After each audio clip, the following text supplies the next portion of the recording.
Yeah, thanks for being here. My talk's going to be a little bit different. It's not going to be much of a showcase. I'd like to share my story, and I'd like to inspire others to also join the XRP Ledger because my journey changed my life. To take you back a little bit, I come from business. I'm not a developer. Do have a passion for tech. And I had a first startup called Huurbuur, which was a marketplace for small tasks to enable flexible work for students. So we brought it to market, created a team. 2 years later, didn't really hit off. So I was in a bit of a pickle, finished my master's, and I made a promise myself prior to starting that startup to stay as an entrepreneur. So at that moment, obviously you need money. So my student loans were finished, and Bastian, co-founder of the Xpunks, he went up to me to have a job. He told me like, hey, I work in the liquor business. You're good at sales. You can sell cocktail boxes online, and you can still take meetings between your. You can still sell the boxes between your meetings. And I thought like, okay, well, I kind of have to. So went there on a Thursday, tested out the product, woke up Friday with a hangover, as was cocktail boxes. And then when I had a moment of realization, like, yeah, this is not what I want. So what happened was, I thought, like, let's just take a leap of faith. I've been around the XRP Ledger since 2016. I've been following everything and everyone. So I just thought, like, hey, maybe I should just give it a try. So I thought, like, okay, I always wanted to go into NFT, saw the true value of it, but never really had the guts to do so because making that first move into entrepreneurship, it's kind of scary. So while having a hangover, not being able to feel that scaredness, I thought like, okay, hey, I texted my girlfriend and I said, can I borrow 100 euros? Which was meant for food. But issuing a token on the XRPL is about 60 bucks at that time. So out of that money that was meant for food, I issued a token. Brought it to market, created a Twitter account, created the initial Bradley Punk House. With this slight reference to Brett Garlinghouse, obviously. So with that in mind, we brought it to market, and suddenly the Twitter account just blew up. We hit about 3,000 followers in like 20 minutes, and I'm like, whoa, what's happening? So then I called my best friends, Louis and Bastian. Louis is here, who's the artist of the Xpunks, and say, guys, something is happening, I'm not sure what. You guys in or you guys out? So they got in. We created the Xpunk series, we created a Discord, created a community, which is, in my opinion, the most aspect of NFTs, of a successful NFT. And then everything just blew up. I think we were like within 2 days, we had a market cap of 12 million, and that's a lot for 3 broke college students that are just finished. So after that, we just thought, okay, Louis quit his studies. He was doing a master's in engineering. He's the designer. Don't tell me how. And then Bastian, who came out of the liquor industry and operations and the hotel industry, is now the COO. And we just took a leap of faith. 4 weeks in, we were trading about 2,000 per token. Said to the community, guys, if we ever reach 10,000, I'll get the Bradley Punk House on my arm. Next day, thank you, Ripple, put us in the quarterly report, and the price jumped to 20,000. So the day after, I got it to 2. And during that time, it was a very crazy period because issuing a token on the XRPL is very easy, which is great. And then also promising that you're going to be delivering an NFT that cannot even be implemented in an amendment that hasn't been voted on, brought in a lot of scammers. So at that moment, we thought like, hey, what if we create a safer environment? Obviously, we cannot make any promises. As we all know what happened with BitConnect, they were also very open. What we did was we thought like, hey, what if we can create a safe and curated environment where projects can apply to be listed on the DEX, well, it's a DEX interface, which lives on the ledger and communicates with it. And then we set up a set of listing requirements together with the community in order to have that co-creational aspect. It didn't feel right for us to just make up those ourselves, because then you go more into the central exchange side. So we created the DEX, and projects started applying instantly. I think at that time there were about 100 projects, 50 to 100. We got about 30 of them listed quite fast. So what happens? So if they adhere to the listing requirements, they go into a one-on-one interview with Louis, who's also the designer and an ex-engineer. Then after that, they get listed. And around that, we thought, okay, hey, so what we're actually doing is making this ecosystem more accessible for both projects, but also for people buying into these projects. So what if we build upon that? So we launched an entire content hub with the mere purpose of educating people, because accessibility starts with education. You know, you need to know what you're doing, and especially in crypto, it can be quite scary, especially for the broader public that just hears, hey, I lost my keys. Hey, it's only meant for drugs, you know, or people are laundering money with it. That's the common, knowledge. So we thought like, okay, let's start educating people. So we hired writers and we brought out content that are meant for education. Building upon that, we thought, hey, so we have all these projects with an IOU token, something that has never been done before. So where are all these projects going to be minting, you know? What marketplace offers 100 different currencies in tokens? It just doesn't happen. So we thought, okay, what if we create that marketplace?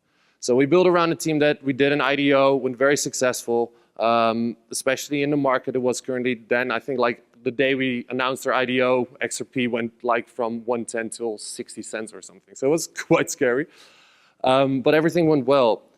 So we created the NFT marketplace, and then we got our ecosystem. And I thought like, okay, this is cool, but at the end, our true heart has always been at gaming. That's the entire reason why we came up with the Xpunks, because it's like a wink to internet culture and gaming. When you're like sitting in the backseat of your parents' car playing Pokemon Yellow, that's a reference I always make. And so we thought like, hey, what if we make a move into gaming? So we thought like, okay, currently in gaming, especially in Web3 gaming, there's a really lack of engagement with true gamers. Meaning that Web 2 gamers, they are scared to enter Web 3, or they are bored to enter Web 3, because play to earn, you know, just the name itself is boring. You don't want to play to earn, you want to play to have fun. It feels like work. So we feel like, what if we create a game or two where it actually enhances the gaming experience? So with the Melodroids, which are 10 little droids, you drop into an obstacle run-like map. First person who reaches the end wins. And everybody beforehand can put up XRP or OXP as a stake, and the winner takes all. So it's skill-based, it's not gambling. It's skill-based matchmaking in a way that, you know, if you're good at it, you can win some. If you lose, you can lose some. But it still enables that competitive aspect in gaming, what makes it a lot of fun. And that's one way we thought, like, it's not a hard integration, you know, like you have these projects creating super 3D art, enabling it into a metaverse and all that, but it doesn't need to be complex to launch a successful game. So we'll be launching, sadly, I was hoping to showcase it to you guys today. However, we had to delay the launch. The launch was planned for yesterday.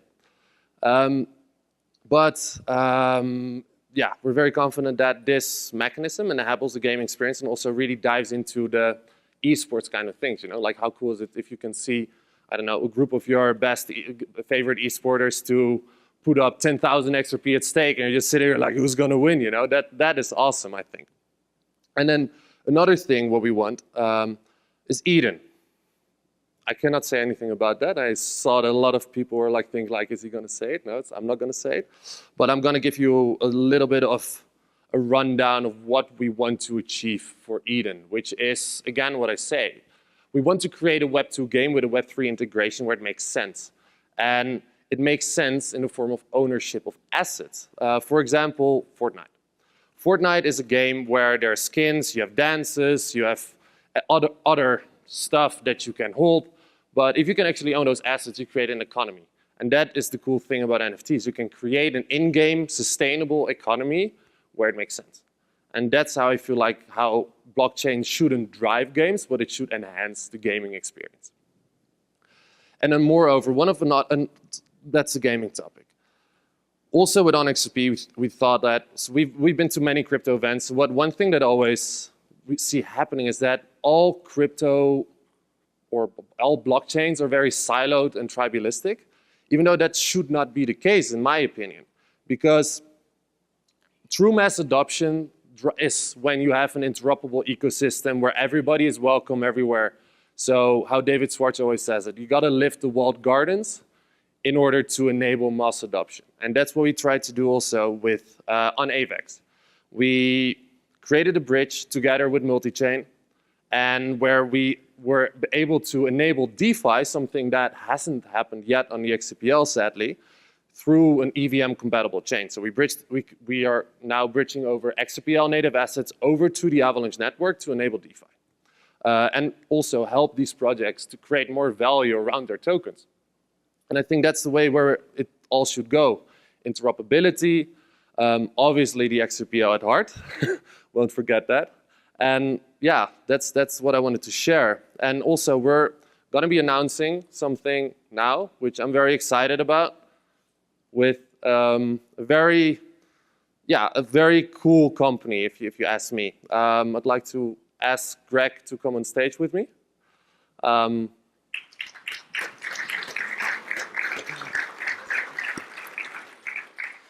This is Greg DeWitt. He used to work at Ripple. He now is running a company called SuperMojo. Maybe, yeah, this should have been handled better, but I'm just going to give it to you like this. Maybe you should tell more about SuperMojo. This is not awkward at all. Hey everybody, my name's Craig DeWitt. Started at Ripple in 2014 as the first product manager on payments. Have come over and started a company called SuperMojo. A lot of what Kai's been talking about today is the incredible infrastructure or the incredible innovation that's taking place on the ledger right now. One of the key things that's missing is making it easy for the next million users to access that. So what do they need to be able to get these NFTs for folks who might not be as technically skilled as you? They need card on-ramps. That is, they need the ability to buy with a credit card, and they need custody. Those are things that SuperMojo is providing, things that we're very excited to announce that will be powering OnArt's checkout experience with a card on-ramp as well as custody for users who want to buy NFTs like Xpunks.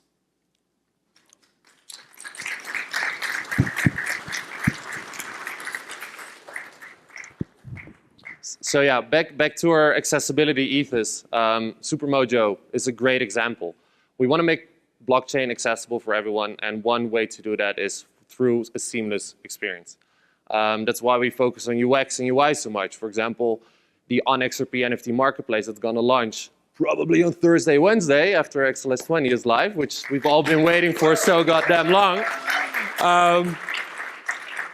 We're going to be integrating them into our infrastructure to enable credit card payments for NFTs listed on our marketplace, and they even can keep custody of those NFTs, which is great. You know, not everybody wants to deal with a wallet or with crypto, and true mass adoption drives accessibility and a seamless customer journey. So I'm very happy that we found them, or well, they found us actually, which is a great compliment. And yeah, the last thing that we did also to enable this accessible ecosystem is an on-ramp for fiat to buy XRP. We just felt that it wasn't right that XRP is delisted everywhere, especially in the States. It's very hard to obtain. So we thought, hey, sorry SEC, we're just going to be integrating an on-ramp through our platform. And we actually hit the 1.5 million in bought XRP a couple days ago. So that's it's great. So yeah, that's all I wanted to share with all of you. If you have any questions, please feel free to ask.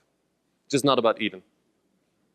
Go for it. So for other content creators that, like myself, that are very interested in, participating in your new platform, what steps should someone like me take in order to get on that path?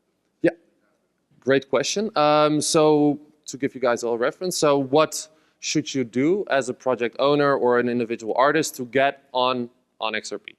So we have two ways. You can mint a singular NFT after you created a collection yourself. Very seamless, very easy to do. And another thing you can do is we have a launchpad.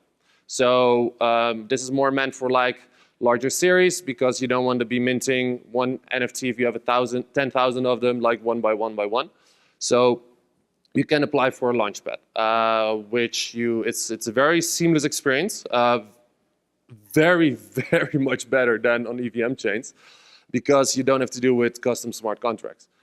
So I think XLS20 is amazing by building on it. So what we can do very easily is you fill in a form, you fill in your project page with your details, project description, banner, sample artwork, team, roadmap. Fill in all that information. At the end, you just supply us a file, a zip file with the JSON files that contains your metadata in order with your JPEGs, GIFs, or pictures. And then upload that, put in your royalty percentage, do a KYC, because we do feel it's very important that even though it's still like gray area, the NFT market, we do want to be future-proof. Our intent is to be here in the next 10, 20, 30, 40 years. And one way to do that is already take steps now that cannot damage us down the road. So we do enable KYC for bigger projects. And then they press submit. We get a notification in our admin panel, and we just have to press activate. And that's it. As seamless as possible. Does anybody else have any questions? Sorry? What's next on the roadmap of the game? Of the Melodroids? Yeah. So we have our friend Alex here, which we're going to be doing a big press release at the 19th. I cannot go much into details, but we're going to be integrating their music player.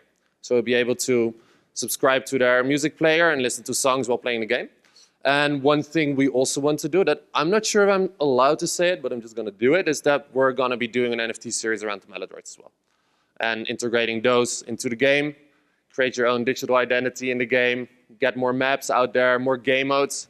We feel that it's necessary to also create more game modes that are, we're aiming to be like a mini game kind of platform. I wouldn't say like Mario Party, but more like a combination of Mario Party, Fall Guys, just like small games, small excited games, like 3, 4, 5 minute games where you can use XRP or OXP as a stake, and maybe even later NFTs.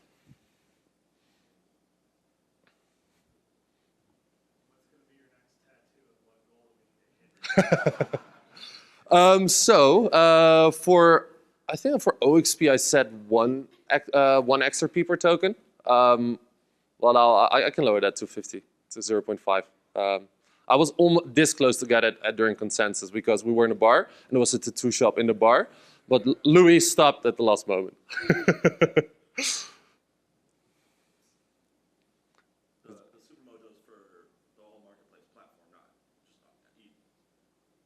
No, it's for the entire NFT marketplace. Yeah, credit card payments. Yeah, no, it's they'll still be able to buy Club X with credit card. Yeah.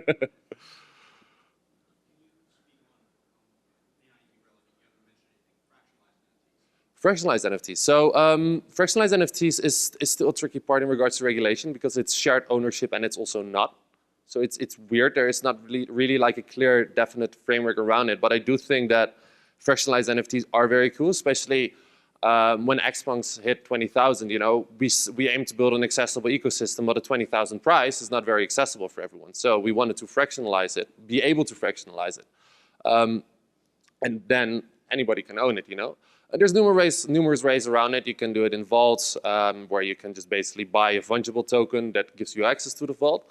But I do think fractionalized NFTs are more of a real use case, for example, real estate. You know, how cool would it be if you have your group of friends, you just want to buy a small house as an investment, and you can actually share that ownership in a very seamless and easy way.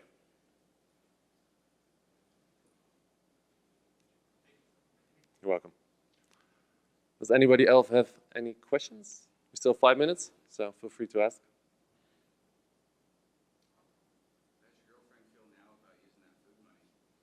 But what?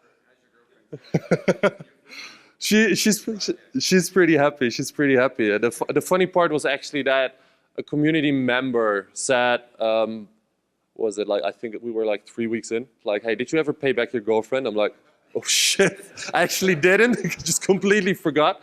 But no, she's well taken care of. Yeah.